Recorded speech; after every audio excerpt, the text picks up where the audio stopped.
15/11/2025 ಪ್ರಾತಃ ಮುರಳಿ. ಓಂ ಶಾಂತಿ. ಬಾಗ್ದಾದ ಮಧುಬನ. ಮಧುರ ಮಕ್ಕಳೇ, ತಮ್ಮ ಚಲನೆಯನ್ನು ಸುಧಾರಣೆ ಮಾಡಿಕೊಳ್ಳಲು ನೆನಪಿನ ಯಾತ್ರೆಯಲ್ಲಿರಬೇಕಾಗಿದೆ. ತಂದೆಯ ನೆನಪೇ ನಿಮ್ಮನ್ನು ಸದಾ ಸೌಭಾಗ್ಯಶಾಲಿಗಳನ್ನಾಗಿ ಮಾಡುವುದು. ಪ್ರಶ್ನೆ: ಸ್ಥಿತಿಯನ್ನು ಯಾವ ಸಮಯದಲ್ಲಿ ಗುರುತಿಸಬಹುದು? ಒಳ್ಳೆಯ ಸ್ಥಿತಿ ಎಂದು ಯಾವುದಕ್ಕೆ ಹೇಳುತ್ತಾರೆ? ಉತ್ತರ: ಕಾಯಿಲೆಯ ಸಮಯದಲ್ಲಿ ಸ್ಥಿತಿಯನ್ನು ಗುರುತಿಸಬಹುದಾಗಿದೆ.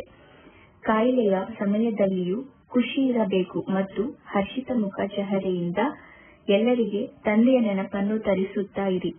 ಇದೇ ಒಳ್ಳೆಯ ಸ್ಥಿತಿಯಾಗಿದೆ. ಒಂದು ವೇಳೆ ಸ್ವಯಂ ಅಳುತ್ತೀರಿ, ಬೇಸರವಾಗುತ್ತೀರೆಂದರೆ ಅನ್ಯರನ್ನು ಹರ್ಷಿತರನ್ನಾಗಿ ಹೇಗೆ ಮಾಡುವಿರಿ? ಏನೇ ಆದರೂ ಸಹ ಅಳಬಾರದು. ಓಂ ಶಾಂತಿ. 2 ಶಬ್ದಗಳ ಗಾಯನವಿದೆ: ದೌರ್ಭಾಗ್ಯಶಾಲಿ ಮತ್ತು ಸೌಭಾಗ್ಯಶಾಲಿಗಳು.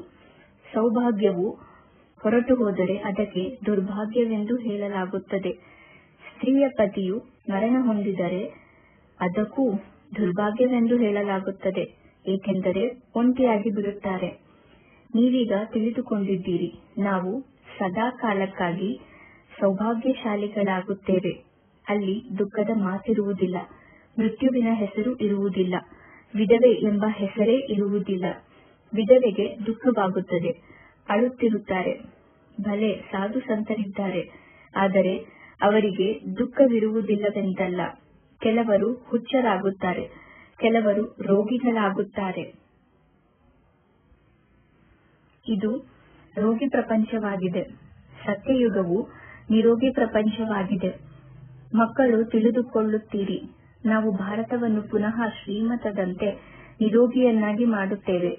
ಈ ಸಮಯದಲ್ಲಿ ಮನುಷ್ಯರ ನಡವಳಿಕೆಯು ಬಹಳ ಕೆಟ್ಟು ಹೋಗಿದೆ. ಈಗ ನಡವಳಿಕೆಯನ್ನು ಸುಧಾರಣೆ ಮಾಡುವುದಕ್ಕೂ ಅವಶ್ಯವಾಗಿ ವಿಭಾಗವಿರುತ್ತದೆ. ಶಾಲೆಗಳಲ್ಲಿಯೂ ವಿದ್ಯಾರ್ಥಿಗಳ ರಿಜಿಸ್ಟರ್ ಇಡಲಾಗುತ್ತದೆ. ಅದರಿಂದ ಅವರ ನಡವಳಿಕೆಯ ಬಗ್ಗೆ ತಿಳಿಯುತ್ತದೆ. ಆದ್ದರಿಂದ ತಂದೆಯೂ ಸಹ ಮೊದಲು ರಿಜಿಸ್ಟರ್ ಇಡಿಸಿದ್ದರು. ಪ್ರತಿಯೊಬ್ಬರೂ ತಮ್ಮ ರಿಜಿಸ್ಟರ್ ಅನ್ನಿಡಿ, ತಮ್ಮ ಚಲನೆಯನ್ನು ನೋಡಿಕೊಳ್ಳಿ. ನಾನು ಯಾವುದೇ ತಪ್ಪು ಮಾಡುತ್ತಿಲ್ಲವೇ? ಮೊದಲ ಮಾತೇನೆಂದರೆ ತಂದೆಯನ್ನು ನೆನಪು ಮಾಡುವುದಾಗಿದೆ. ಅದರಿಂದಲೇ ನಿಮ್ಮ ಚಾರಿತ್ರ್ಯವು ಸುಧಾರಣೆಯಾಗುತ್ತದೆ. ಒಬ್ಬ ತಂದೆಯ ನೆನಪಿನಿಂದ ಆಯಸ್ಸು ವೃದ್ಧಿಯಾಗುತ್ತದೆ. ಇವು ಜ್ಞಾನ ರತ್ನಗಳಾಗಿವೆ. ನೆನಪಿಗೆ ರತ್ನಗಳೆಂದು ಹೇಳಲಾಗುವುದಿಲ್ಲ. ನೆನಪಿನಿಂದಲೇ ನಿಮ್ಮ ನಡವಳಿಕೆಯು ಸುಧಾರಣೆಯಾಗುತ್ತದೆ. ಈ 84 ಜನ್ಮಗಳ ಚಕ್ರವನ್ನು ನಿಮ್ಮ ವಿನಃ ಮತ್ಯಾರೂ ತಿಳಿಸಲು ಸಾಧ್ಯವಿಲ್ಲ. ಇದರ ಮೇಲೆ ತಿಳಿಸಬೇಕಾಗಿದೆ. ವಿಷ್ಣು ಮತ್ತು ಬ್ರಹ್ಮ ಶಂಕರನ ನಡವಳಿಕೆ ಎಂದು ಹೇಳುವುದಿಲ್ಲ. ಬ್ರಹ್ಮ ಮತ್ತು ವಿಷ್ಣುವಿಗೆ ಪರಸ್ಪರ ಸಂಬಂಧವೇನೆಂದು ನೀವು ತಿಳಿದುಕೊಂಡಿದ್ದೀರಿ. ವಿಷ್ಣುವಿನ 2 ರೂಪಗಳು ಈ ಲಕ್ಷ್ಮೀನಾರಾಯಣರಾಗಿದ್ದಾರೆ. ಅವರೇ ಮತ್ತೆ 84 ಜನ್ಮಗಳನ್ನು ತೆಗೆದುಕೊಳ್ಳುತ್ತಾರೆ. 84 ಜನ್ಮಗಳಲ್ಲಿ ತಾವೇ ಪೂಜ್ಯ, ತಾವೇ ಪೂಜಾರಿಯಾಗುತ್ತೀರಿ. ಪ್ರಜಾಪಿತ ಬ್ರಹ್ಮನು ಅವಶ್ಯವಾಗಿ ಇಲ್ಲಿಯೇ ಬೇಕಲ್ಲವೇ? ಸಾಧಾರಣ ತನುವೇ ಬೇಕಾಗಿದೆ. ಬಹಳ ಮಂದಿ ಈ ಮಾತಿನಲ್ಲಿಯೇ ತಬ್ಬಿಬ್ಬಾಗುತ್ತಾರೆ.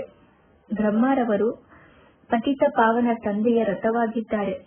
ದೂರ ದೇಶದಲ್ಲಿರುವವರು ಪರದೇಶದಲ್ಲಿ ಬಂದರೆಂದು ಹೇಳುತ್ತಾರೆ. ಅಂದರೆ ಪಾವನ ಪ್ರಪಂಚವನ್ನಾಗಿ ಮಾಡುವ ಪತಿತ ಪಾವನ ತಂದೆಯು ಪತಿತ ಪ್ರಪಂಚದಲ್ಲಿ ಬಂದರು.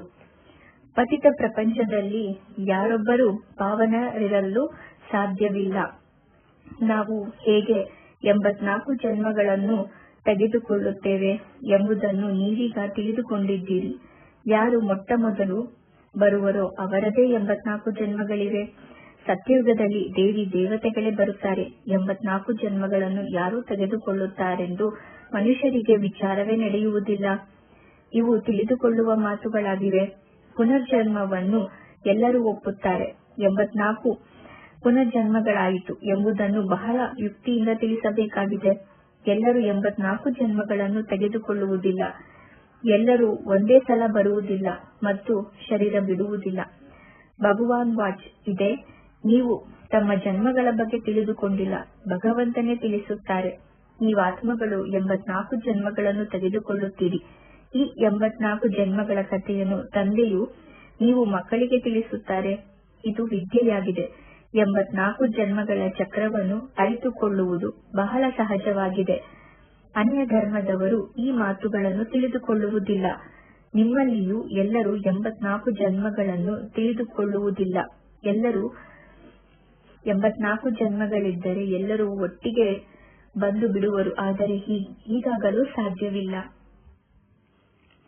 ಎಲ್ಲವೂ ವಿದ್ಯೆ ಮತ್ತು ನೆನಪಿನ ಮೇಲೆ ಆಧಾರಿತವಾಗಿದೆ. ಅದರಲ್ಲಿಯೂ ನಂಬರ್ 1 ನೆನಪಾಗಿದೆ. ಕಷ್ಟದ ವಿಷಯಕ್ಕೆ ಹೆಚ್ಚಿನ ಅಂಕಗಳಿರುತ್ತವೆ. ಅದರ ಪ್ರಭಾವವೂ ಇರುತ್ತದೆ. ಉತ್ತಮ, ಮಧ್ಯಮ, ಕನಿಷ್ಠ ವಿಷಯಗಳಿರುತ್ತವೆಯಲ್ಲವೇ? ಇದರಲ್ಲಿ 2 ಮುಖ್ಯ ವಿಷಯಗಳಾಗಿವೆ. ತಂದೆಯು ತಿಳಿಸುತ್ತಾರೆ, ನನ್ನನ್ನು ನೆನಪು ಮಾಡಿದರೆ ಸಂಪೂರ್ಣ ನಿರ್ವಿಕಾರಿಗಳಾಗುತ್ತೀರಿ ಮತ್ತು ವಿಜಯ ಮಾಲೆಯಲ್ಲಿ ಬರುತ್ತೀರಿ. ಇದು ಸ್ಪರ್ಧೆಯಾಗಿದೆ. ಮೊದಲು ಸ್ವಯಂವನ್ನು ನೋಡಿಕೊಳ್ಳಿ. ನಾನು ಎಲ್ಲಿಯವರೆಗೆ ಧಾರಣೆ ಮಾಡುತ್ತೇನೆ? ಎಷ್ಟು ನೆನಪು ಮಾಡುತ್ತೇನೆ? ನನ್ನ ನಡವಳಿಕೆ ಹೇಗಿದೆ? ಒಂದು ವೇಳೆ ನನ್ನಲ್ಲಿಯೇ ಅಳುವ ಹವ್ಯಾಸವಿದ್ದರೆ ಅನ್ಯರನ್ನು ಹರ್ಷಿತರನ್ನಾಗಿ ಹೇಗೆ ಮಾಡಬಲ್ಲೆನು? ತಂದೆಯು ತಿಳಿಸುತ್ತಾರೆ, ಯಾರು ಅಳುವರೋ ಅವರು ಕಳೆದುಕೊಳ್ಳುವರು. ಏನೇ ಆಗಿಬಿಡಲಿ, ಆದರೆ ಅಳುವ ಅವಶ್ಯಕತೆ ಇಲ್ಲ. ಕಾಯಿಲೆ ಇದ್ದಾಗಲೂ ಸಹ ಖುಷಿಯಿಂದ ಇಷ್ಟಂತೂ ಹೇಳಬಲ್ಲಿರಿ. ತಮ್ಮನ್ನು ಆತ್ಮನೆಂದು ತಿಳಿದು ತಂದೆಯನ್ನು ನೆನಪು ಮಾಡಿ. ಕಾಯಿಲೆಯ ಸಮಯದಲ್ಲಿಯೇ ಸ್ಥಿತಿಯ ಬಗ್ಗೆ ಅರ್ಥವಾಗುವುದು. ನೋವಿನಲ್ಲಿ ಸ್ವಲ್ಪ ಮುಳುಗುವ ಶಬ್ದ ಬಂದೇ ಬರುತ್ತದೆ. ಆದರೆ ತಮ್ಮನ್ನು ಆತ್ಮನೆಂದು ತಿಳಿದು ತಂದೆಯನ್ನು ನೆನಪು ಮಾಡಬೇಕಾಗಿದೆ. ತಂದೆಯು ಸಂದೇಶ ನೀಡಿದ್ದಾರೆ. ಪೈಗಂಬರ್, ಮೆಸೆಂಜರ್ ಒಬ್ಬ ಶಿವ ತಂದೆಯಾಗಿದ್ದಾರೆ, ಮತ್ಯಾರೂ ಇಲ್ಲ. ಉಳಿದಂತೆ ಏನೆಲ್ಲವನ್ನು ತಿಳಿಸುತ್ತಾರೆಯೋ ಅವೆಲ್ಲವೂ ಭಕ್ತಿ ಮಾರ್ಗದ ಮಾತುಗಳಾಗಿವೆ. ಈ ಪ್ರಪಂಚದ ಏನೆಲ್ಲ ವಸ್ತುಗಳಿವೆಯೋ ಎಲ್ಲವೂ ವಿನಾಶಿಯಾಗಿದೆ. ಈಗ ನಿಮ್ಮನ್ನು ಇಂತಹ ಸ್ಥಳಕ್ಕೆ ಕರೆದುಕೊಂಡು ಹೋಗುತ್ತಾರೆ ಎಲ್ಲಿ ಪ್ರತಿಯೊಂದು ವಸ್ತು ಶಕ್ತಿಶಾಲಿಯಾಗಿರುತ್ತದೆ. ಅಲ್ಲಿ ಯಾವುದೇ ವಸ್ತು ಹೊಡೆದು ಹೋಗುವ ಹೆಸರೇ ಇರುವುದಿಲ್ಲ. ಇಲ್ಲಿ ವಿಜ್ಞಾನದಿಂದ ಎಷ್ಟೊಂದು ತಯಾರಾಗುತ್ತದೆ. ಸತ್ಯಯುಗದಲ್ಲಿ ಈ ವಿಜ್ಞಾನವು ಅವಶ್ಯವಾಗಿ ಇರುವುದು, ಏಕೆಂದರೆ ನಿಮಗಾಗಿ ಅಲ್ಲಿ ಬಹಳ ಸುಖವೂ ಬೇಕು. ತಂದೆಯು ತಿಳಿಸುತ್ತಾರೆ, ನೀವು ಮಕ್ಕಳಿಗೆ ಏನೂ ತಿಳಿದಿರಲಿಲ್ಲ. ಭಕ್ತಿ ಮಾರ್ಗವು ಯಾವಾಗ ಆರಂಭವಾಯಿತು? ನೀವು ಎಷ್ಟು ದುಃಖವನ್ನು ನೋಡಿದಿರಿ? ಇವೆಲ್ಲ ಮಾತುಗಳು ಈಗ ನಿಮ್ಮ ಬುದ್ಧಿಯಲ್ಲಿದೆ. ದೇವತೆಗಳಿಗೆ ಸರ್ವಗುಣ ಸಂಪನ್ನರು ಎಂದು ಹೇಳಲಾಗುತ್ತದೆ. ಮತ್ತೆ ಆ ಕಲೆಗಳು ಹೇಗೆ ಕಡಿಮೆಯಾಯಿತು? ಈಗಂತೂ ಯಾವುದೇ ಕಲೆಯೂ ಉಳಿದಿಲ್ಲ. ಹೇಗೆ ಚಂದ್ರಮನಲ್ಲಿಯೂ ನಿಧಾನವಾಗಿ ಕಡಿಮೆಯಾಗುತ್ತದೆಯಲ್ಲವೇ?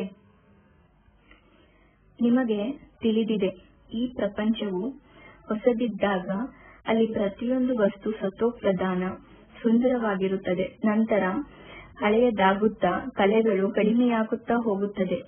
ಈ ಲಕ್ಷ್ಮೀನಾರಾಯಣರು ಸರ್ವಗುಣ ಸಂಪನ್ನರಾಗಿದ್ದಾರಲ್ಲವೇ? ಈಗ ತಂದೆಯು ನಿಮಗೆ ಸತ್ಯವಾದ ಸತ್ಯನಾರಾಯಣನ ಕಥೆಯನ್ನು ತಿಳಿಸುತ್ತಿದ್ದಾರೆ. ಈಗ ರಾತ್ರಿಯಾಗಿದೆ, ನಂತರ ಹಗಲಾಗುತ್ತದೆ. ನೀವು ಸಂಪೂರ್ಣರಾಗುತ್ತೀರೆಂದರೆ ನಿಮಗಾಗಿ ಹೊಸ ಸೃಷ್ಟಿಯು ಬೇಕು. ಆದ್ದರಿಂದ ಪಂಚತತ್ವಗಳು ಸತೋಪ್ರಧಾನವಾಗಿ ಬಿಡುತ್ತವೆ, ಅಂದರೆ 16 ಕಲಾ ಸಂಪೂರ್ಣ. ಆದ್ದರಿಂದ ಶರೀರವೂ ಸಹ ನಿಮ್ಮದು ಸ್ವಾಭಾವಿಕ ಸೌಂದರ್ಯದಿಂದ ಕೂಡಿರುತ್ತದೆ, ಸತೋಪ್ರಧಾನವಾಗಿರುತ್ತದೆ.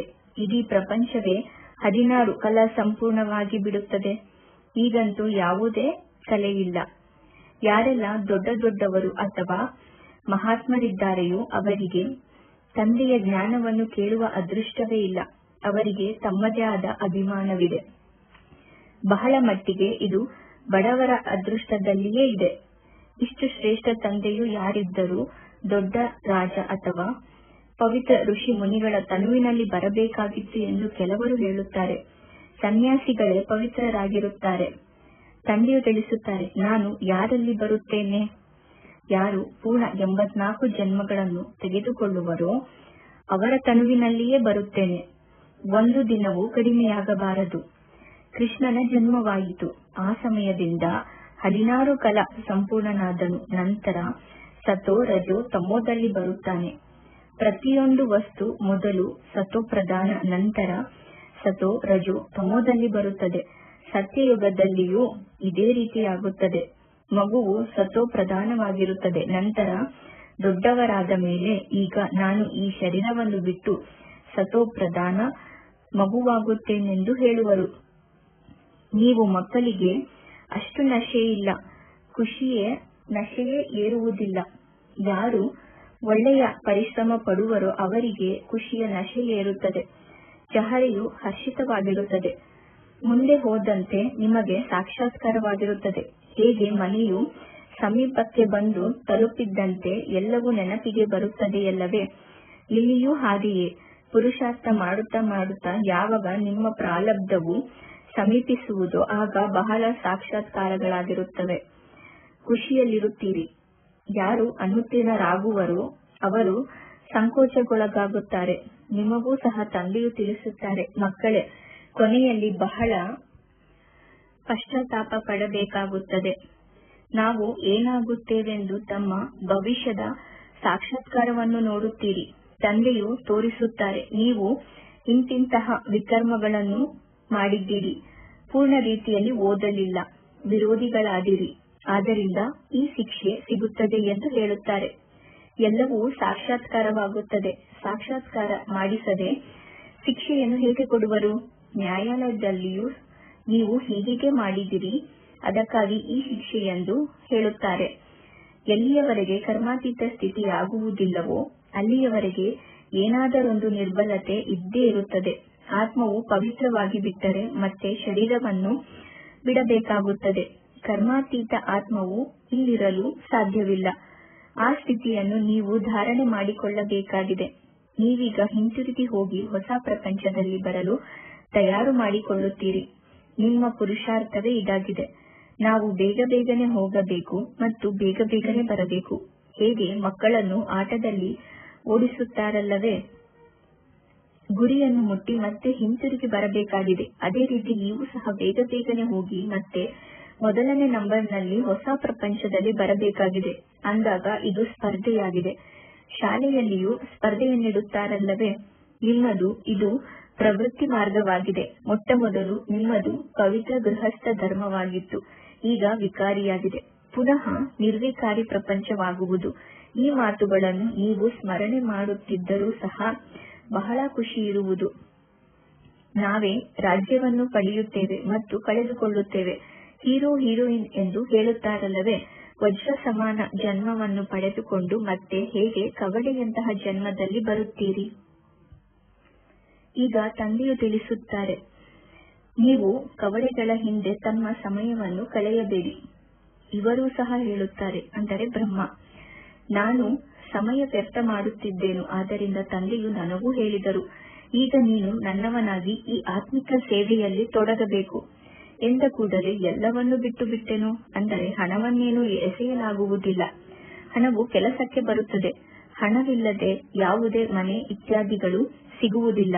ಮುಂದೆ ಹೋದಂತೆ ದೊಡ್ಡ ದೊಡ್ಡ ಧನವಂತರು ಬರುತ್ತಾರೆ, ನಿಮಗೆ ಸಹಯೋಗ ಕೊಡುತ್ತಿರುತ್ತಾರೆ. ಕೊನೆಗೊಂದು ದಿನ ನೀವು ದೊಡ್ಡ ದೊಡ್ಡ ಕಾಲೇಜು ವಿಶ್ವವಿದ್ಯಾಲಯಗಳಲ್ಲಿಯೂ ಹೋಗಿ ಈ ಸೃಷ್ಟಿ ಚಕ್ರವು ಹೇಗೆ ಸುತ್ತುತ್ತದೆ, ಇತಿಹಾಸವು ಆದಿಯಿಂದ ಅಂತ್ಯದವರೆಗೆ ಹೇಗೆ ಪುನರಾವರ್ತನೆಯಾಗುತ್ತದೆ ಎಂದು ಭಾಷಣ ಮಾಡಬೇಕಾಗುವುದು. ಸತ್ಯಯುಗದಿಂದ ಕಲಿಯುಗದವರೆಗೆ ಸೃಷ್ಟಿಯ ಇತಿಹಾಸ ಭೂಗೋಳವನ್ನು ನಾವು ನಿಮಗೆ ತಿಳಿಸುತ್ತೇವೆ. ನಡವಳಿಕೆಯ ಮೇಲೂ ಸಹ ನೀವು ಬಹಳಷ್ಟು ತಿಳಿಸಬಹುದು. ಈ ಲಕ್ಷ್ಮೀನಾರಾಯಣರ ಮಹಿಮೆ ಮಾಡಿ. ಭಾರತವು ಎಷ್ಟು ಪಾವನವಾಗಿತ್ತು. ದೈವಿ ಗುಣಗಳಿತ್ತು, ಈಗಂತೂ ವಿಕಾರಿ ಗುಣಗಳಿವೆ. ಅವಶ್ಯವಾಗಿ ಚಕ್ರವು ಪುನಃ ಪುನರಾವರ್ತನೆಯಾಗುವುದು. ನಾವು ವಿಶ್ವದ ಇತಿಹಾಸ ಭೂಗೋಳವನ್ನು ತಿಳಿಸುತ್ತೇವೆಂದು ಹೇಳಬೇಕು. ಅಲ್ಲಿ ಒಳ್ಳೊಳ್ಳೆಯವರು ಹೋಗಬೇಕು. ಹೇಗೆ ಥಿಯೋಸಾಫಿಕಲ್ ಸೊಸೈಟಿಯಲ್ಲಿ ನೀವು ಭಾಷಣ ಮಾಡಿ, ಕೃಷ್ಣನು ದೇವತೆಯಾಗಿದ್ದನು, ಸತ್ಯಯುಗದಲ್ಲಿದ್ದನು. ಮೊಟ್ಟ ಮೊದಲು ಶ್ರೀಕೃಷ್ಣನೇ ಯೌವನದಲ್ಲಿ ನಾರಾಯಣನಾಗುತ್ತಾನೆ. ನಾವು ನಿಮಗೆ ಶ್ರೀಕೃಷ್ಣನ 84 ಜನ್ಮಗಳ ಕಥೆಯನ್ನು ತಿಳಿಸುತ್ತೇವೆ, ಯಾವುದನ್ನು ಮತ್ಯಾರು ತಿಳಿಸಲು ಸಾಧ್ಯವಿಲ್ಲ. ಈ ಟಾಪಿಕ್ ಬಹಳ ದೊಡ್ಡದಾಗಿದೆ. ಬುದ್ಧಿವಂತರು ಹೋಗಿ ಭಾಷಣ ಮಾಡಬೇಕು. ನಾವು ವಿಶ್ವದ ಮಾಲೀಕರಾಗುತ್ತೇವೆಂದು ಈಗ ನಿಮ್ಮ ಮನಸ್ಸಿನಲ್ಲಿ ಬರುತ್ತಿದೆ. ಅಂದ ಮೇಲೆ ನಿಮಗೆ ಎಷ್ಟು ಖುಷಿ ಇರಬೇಕು. ಒಳಗೆ ಕುಳಿತು ಇದೇ ಸ್ಮರಣೆ ಮಾಡುತ್ತಾ ಇರಿ. ಆಗ ನಿಮಗೆ ಈ ಪ್ರಪಂಚದಲ್ಲಿ ಏನೂ ಭಾಸವಾಗುವುದಿಲ್ಲ. ನೀವಿಲ್ಲಿ ಪರಮಪಿತ ಪರಮಾತ್ಮನ ಮೂಲಕ ವಿಶ್ವದ ಮಾಲೀಕರಾಗಲು ಬರುತ್ತೀರಿ. ಈ ಪ್ರಪಂಚಕ್ಕೆ ವಿಶ್ವವೆಂದು ಹೇಳಲಾಗುತ್ತದೆ. ಬ್ರಹ್ಮಲೋಕ ಅಥವಾ ಸೂಕ್ಷ್ಮವತನಕ್ಕೆ ವಿಶ್ವವೆಂದು ಹೇಳುವುದಿಲ್ಲ. ತಂದೆಯು ತಿಳಿಸುತ್ತಾರೆ, ನಾನು ವಿಶ್ವದ ಮಾಲೀಕನಾಗುವುದಿಲ್ಲ, ನೀವು ಮಕ್ಕಳನ್ನೇ ವಿಶ್ವದ ಮಾಲೀಕರನ್ನಾಗಿ ಮಾಡುತ್ತೇನೆ. ಎಷ್ಟು ಗುಹ್ಯ ಮಾತುಗಳಾಗಿವೆ. ನಿಮ್ಮನ್ನು ವಿಶ್ವದ ಮಾಲೀಕರನ್ನಾಗಿ ಮಾಡುತ್ತೇನೆ, ಮತ್ತೆ ನೀವು ಮಾಯೆಗೆ ದಾಸರಾಗಿ ಬಿಡುತ್ತೀರಿ. ಇಲ್ಲಿ ಸನ್ಮುಖದಲ್ಲಿ ಯೋಗದಲ್ಲಿ ಕೂರಿಸಿದಾಗಲೂ ಸಹ ನೆನಪು ತರಿಸಬೇಕು. ಆತ್ಮಾಭಿಮಾನಿಯಾಗಿ ಕುಳಿತುಕೊಳ್ಳಿ. ತಂದೆಯನ್ನು ನೆನಪು ಮಾಡಿ. 5 ನಿಮಿಷದ ನಂತರ ಪುನಃ ಹೇಳಿ, ನಿಮ್ಮ ಯೋಗದ ಕಾರ್ಯಕ್ರಮವು ನಡೆಯುತ್ತಿದೆಯಲ್ಲವೇ? ಅನೇಕರ ಬುದ್ಧಿಯು ಅಲ್ಲಿ ಇಲ್ಲಿ ಹೋಗುತ್ತದೆ. ಆದ್ದರಿಂದ 5-10 ನಿಮಿಷಗಳ ನಂತರ ಪುನಃ ಸಾವಧಾನ ನೀಡಬೇಕು. ತಮ್ಮನ್ನು ಆತ್ಮನೆಂದು ತಿಳಿದು ಕುಳಿತಿದ್ದೀರಾ? ತಂದೆಯನ್ನು ನೆನಪು ಮಾಡುತ್ತಿದ್ದೀರಾ? ಆಗ ಸ್ವಯಂನ ಮೇಲೂ ಗಮನವಿರುತ್ತದೆ. ತಂದೆಯು ಇವೆಲ್ಲ ಯುಕ್ತಿಗಳನ್ನು ತಿಳಿಸುತ್ತಾರೆ. ಪದೇ ಪದೇ ಸಾವಧಾನ ನೀಡಿ. ತಮ್ಮನ್ನು ಆತ್ಮನೆಂದು ತಿಳಿದು ಶಿವ ತಂದೆಯ ನೆನಪಿನಲ್ಲಿ ಕುಳಿತಿದ್ದೀರಾ? ಆಗ ಯಾರ ಬುದ್ಧಿಯೋಗವು ಅಲಿಯುತ್ತಿರುವುದೋ ಅವರು ಜಾಗೃತರಾಗುತ್ತಾರೆ. ಪದೇ ಪದೇ ಈ ನೆನಪು ತರಿಸಬೇಕು. ತಂದೆಯ ನೆನಪಿನಿಂದಲೇ ನೀವು ಪಾರಾಗುವಿರಿ. ಅಂಬಿಗನೇ, ನನ್ನ ದೋಣಿಯನ್ನು ಪಾರು ಮಾಡು ಎಂದು ಹಾಡುತ್ತಾರೆ, ಆದರೆ ಅರ್ಥವನ್ನು ತಿಳಿದುಕೊಂಡಿಲ್ಲ. ಮುಕ್ತಿಧಾಮದಲ್ಲಿ ಹೋಗುವುದಕ್ಕಾಗಿ ಅರ್ಧಕಲ್ಪ ಭಕ್ತಿ ಮಾಡಿದಿರಿ. ಈಗ ನನ್ನನ್ನು ನೆನಪು ಮಾಡಿ, ಆಗ ಮುಕ್ತಿಧಾಮದಲ್ಲಿ ಹೋಗುತ್ತೀರಿ. ನೀವು ಪಾಪವನ್ನು ಕಳೆಯುವುದಕ್ಕಾಗಿಯೇ ಕುಳಿತುಕೊಳ್ಳುತ್ತೀರಿ ಅಂದ ಮೇಲೆ ಪಾಪವನ್ನು ಮಾಡಬಾರದಲ್ಲವೇ? ಇಲ್ಲದಿದ್ದರೆ ಪಾಪಗಳು ಉಳಿದು ಬಿಡುತ್ತವೆ. ಇದು ನಂಬರ್ 1 ಪುರುಷಾರ್ಥವಾಗಿದೆ. ತನ್ನನ್ನು ಆತ್ಮನೆಂದು ತಿಳಿದು ತಂದೆಯನ್ನು ನೆನಪು ಮಾಡಿ. ಹೀಗೆ ಎಚ್ಚರಿಕೆ ನೀಡುತ್ತಾ ಇರುವುದರಿಂದ ತನ್ನ ಮೇಲೂ ಗಮನವಿರುವುದು. ತನಗೆ ತಾನು ಸಾವಧಾನ ನೀಡಬೇಕಾಗಿದೆ. ಮೊದಲು ಸ್ವಯಂ ನೆನಪಿನಲ್ಲಿ ಕುಳಿತಾಗಲೇ ಅನ್ಯರನ್ನು ಕೂರಿಸುವಿರಿ. ನಾವು ಆತ್ಮರಾಗಿದ್ದೇವೆ, ನಮ್ಮ ಮನೆಗೆ ಹೋಗುತ್ತೇವೆ, ನಂತರ ಬಂದು ರಾಜ್ಯವನ್ನು ಮಾಡುತ್ತೇವೆ. ತನ್ನನ್ನು ಶರೀರವೆಂದು ತಿಳಿಯುವುದು ಸಹ ಒಂದು ಕಠಿಣವಾದ ಕಾಯಿಲೆಯಾಗಿದೆ. ಆದ್ದರಿಂದಲೇ ಎಲ್ಲರೂ ರಸಾತಳದಲ್ಲಿ ಹೊರಟು ಹೋಗಿದ್ದಾರೆ. ಈಗ ಅವರನ್ನು ಪುನಃ ರಕ್ಷಿಸಬೇಕಾಗಿದೆ. ಒಳ್ಳೆಯದು. ಮಧುರಾತಿ ಮಧುರ ಅಗಲಿ ಹೋಗಿ ಮರಳಿ ಸಿಕ್ಕಿರುವ ಮಕ್ಕಳ ಪ್ರತಿ ಮಾತಾಪಿತಾ ಬಾಪ್ ದಾದಾರವರ ನೆನಪು, ಪ್ರೀತಿ ಹಾಗೂ ಸುಪ್ರಭಾತ. ಆತ್ಮಿಕ ಮಕ್ಕಳಿಗೆ ಆತ್ಮಿಕ ತಂದೆಯ ನಮಸ್ತೆ ಹಾಗೂ ನಮ್ಮೆಲ್ಲ ಆತ್ಮಗಳಿಂದ ಆತ್ಮಿಕ ತಂದೆಗೆ ನೆನಪು, ಪ್ರೀತಿ ಹಾಗೂ ನಮಸ್ತೆ ನಮಸ್ತೆ ನಮಸ್ತೆ. ಧಾರಣೆಗಾಗಿ ಮುಖ್ಯ ಸಾರ. ತಮ್ಮ ಸಮಯವನ್ನು ಆತ್ಮಿಕ ಸೇವೆಯಲ್ಲಿ ಸಫಲ ಮಾಡಿಕೊಳ್ಳಬೇಕಾಗಿದೆ. ಜೀವನವನ್ನು ವಜ್ರ ಸಮಾನ ಮಾಡಿಕೊಳ್ಳಬೇಕಾಗಿದೆ. ತನಗೆ ತಾನು ಸಾವಧಾನ ನೀಡುತ್ತಿರಬೇಕು. ಶರೀರವೆಂದು ತಿಳಿಯುವ ಕಠಿಣ ಕಾಯಿಲೆಯಿಂದ ಮುಕ್ತರಾಗುವ ಪುರುಷಾರ್ಥ ಮಾಡಬೇಕು. 2ನೇ ಪಾಯಿಂಟ್, ಎಂದೂ ಮಾಯೆಗೆ ದಾಸರಾಗಬಾರದು. ಅಂತರ್ಮುಖಿಯಾಗಿ ಇದೇ ಜಪ ಮಾಡಬೇಕು. ನಾನು ಆತ್ಮನಾಗಿದ್ದೇನೆ. ನಾವು ವಿಕಾರಿಯಿಂದ ರಾಜಕುಮಾರರಾಗುತ್ತೇವೆಂಬ ಖುಷಿ ಇರಲಿ.